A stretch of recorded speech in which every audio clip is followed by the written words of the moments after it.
Well, hello, model car fans. Welcome to the Muscle Car Modeler. My name is Ralph. In this week's build here, I'm featuring, this is my 65 Plymouth Satellite AFX altered wheelbase drag car here. And this was a fun one to build. And if you guys have been watching my channel, you know I built this one and also the earlier version, the mule car of the Golden Commandos Plymouth Satellite. These are a lot of fun, and I'm really looking forward to the new kit when that one comes out, the Dodge Coronet altered wheelbase, which should be any time now in the next couple of months. So looking forward to seeing that one. And as I mentioned, I don't do a whole lot of drag cars or racers and whatnot, but these are kind of fun.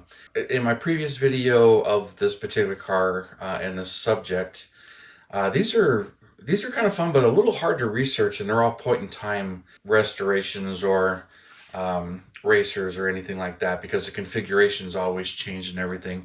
But that's what kind of made this kit a lot of fun, as you know, the original kit here, or the version. This is the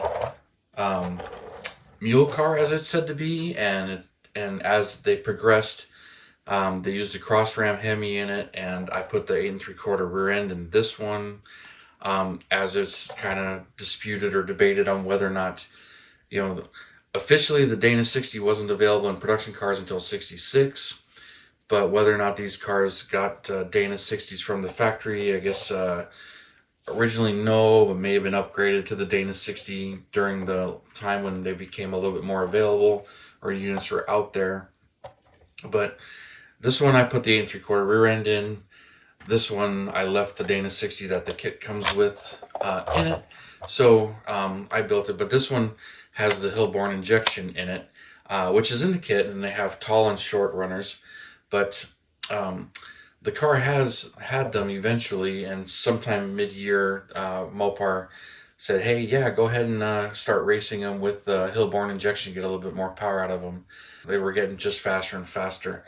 But on these cars, the science behind it was, you know, they were looking for ways to help improve traction, get them faster, and they were trying to lighten them up as much as they can.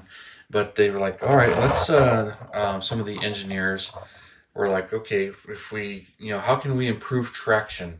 Tire technology wasn't quite there, but getting there. So they were doing some math and figuring out if they move the rear tires forward, it helps it launch and the weight shift and keeps the weight on the rear tires and helps it launch better. And these things could really do wheelies with the engine way up front here. They could still do a pretty good wheelie on it. So, and then they moved the front tires forward also. So it ended up being like 15 inches in the back where they moved the rear axle forward, and then they moved the front axle forward 10 inches. So, which put it into the category of factory experimental, because these were not production cars, and the racing sanctions were like, wait a minute, this is not allowed in our rule books. They said you could alter the wheelbase like 2%, but when they did this, we're like, all right, this is not going to the stock class. So they kind of created a new class for them, for match racers or factory experimental, even though, you know, Chevrolet has moved out of racing and they were not involved in racing in 65 officially. They really, you know, got out of it. So no real direct factory sponsorship from them, but Ford and Mopar were going all out on it. And so, you know, the Mopar guys, the Golden Commandos, they kind of came up with this, which the Golden Commandos, that's fun to read about too, was a group of racers that were just having fun in their off time. But a lot of them worked for Chrysler because they were in Detroit, Michigan. And, you know, some were police officers, some were firemen as well. So the Golden Commandos was just a club of racers. And, you know, they were, you know, had some worked for Chrysler, and, you know, that's kind of how it spawned. And they were, you know, playing around in their off time, but even at work, figuring out ways to do some of this stuff. So that's kind of fun to read about. And, you know, when it comes to these builds, this kit just really easy, fun car to build. It really is. So I'm trying to show you more of the underside here. But before I get too far into that, let's take this outside and let's see what it looks like in the sunlight. All right, here we are out in the sun, looking at this thing just glistening and looking really good on out here.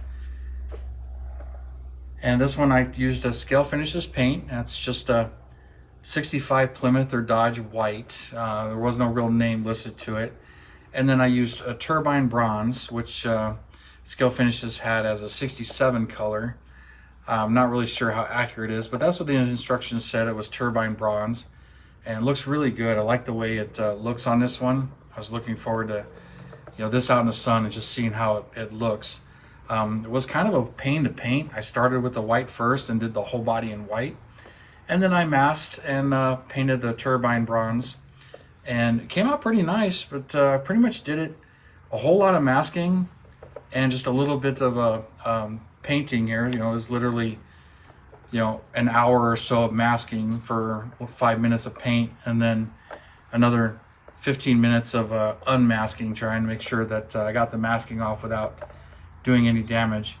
And then a little bit of color sanding on the ridges here so that they went away before I clear coated. And then I put the decals on and clear coated, which I filmed the decals, so you guys saw all of that. So this thing's looking really good. But let's put the other one out that I did at the same time, or previously, like last year. But there's the twin, same kit, decals also. Let's put that one in the background. Here we go. Same 65 Plymouth Dodge white paint here, and it's the same kit, just a different version, of course, and just really sharp. But this is the mule car with the red interior. So, and this one does have the Plymouth lettering on the trunk, but she's looking really good out in the sun also, because I didn't have this one out in the sun, I don't believe, on its video. But really cool, and really enjoyed building this kit, so highly recommend it. I can understand why they snapped them up and they're still out there. So I'm looking forward to the Dodge version when that comes out. So all right, we'll head back inside and continue on. All right, I know that looks really good, because this turbine bronze, it just really sparkles and everything, and it really contrasts this white paint. So anyway, now this Moebius kit, this is a fun kit. It really builds really nicely, and everything fits together really well. So some of it can get a little bit tight. The pins are kind of tight, the hood's kind of tight. So for me, being that there's primer, base coat, and clear coat, so there's 3 layers of paint. It can get kind of thick, and I use a real automotive clear coat, and so I clearanced the hood a little bit to get everything to fit. So as the paint builds up, it can really lock them down. But it comes out really cool though.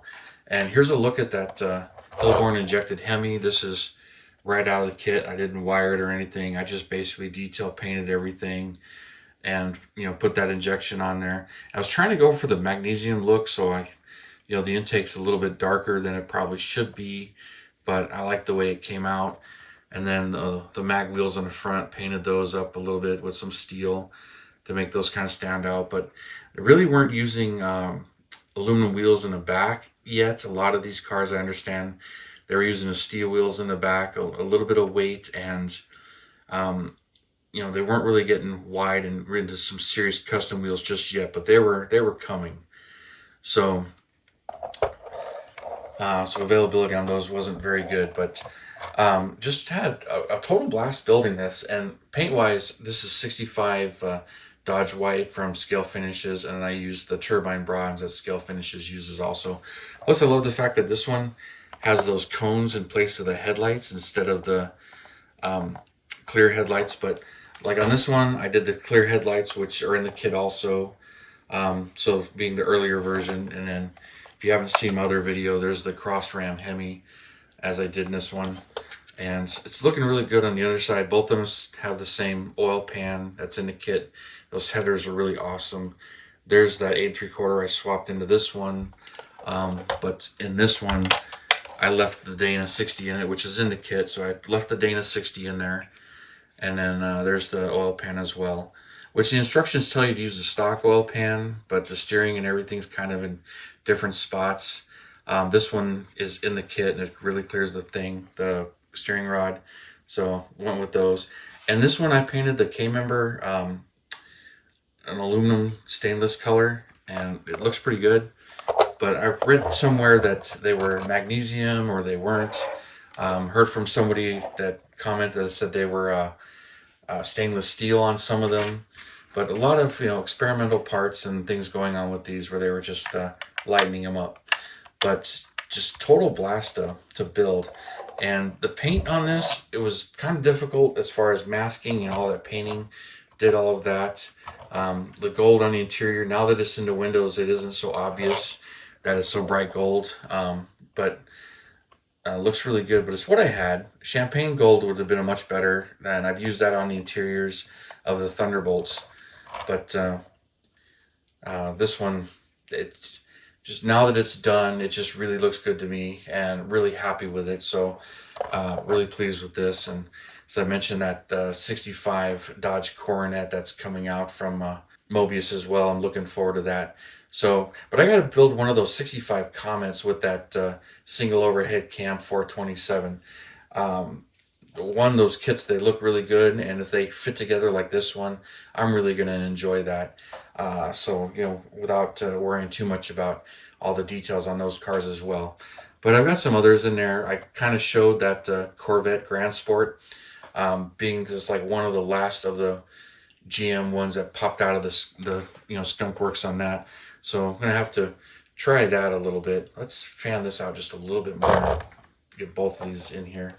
But it's just really cool getting these together and showing them off to you. So yeah, definitely a great kit though. Had a lot of fun building these.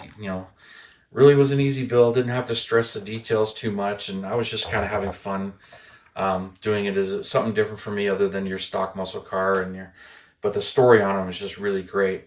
And looking forward to whatever my next build might be in racing or whatnot. And that Corvette's going to be kind of fun too. But anyway, we'll stop this right here. And you guys, thank you for tuning in, subscribing, and all your comments. I really do appreciate it.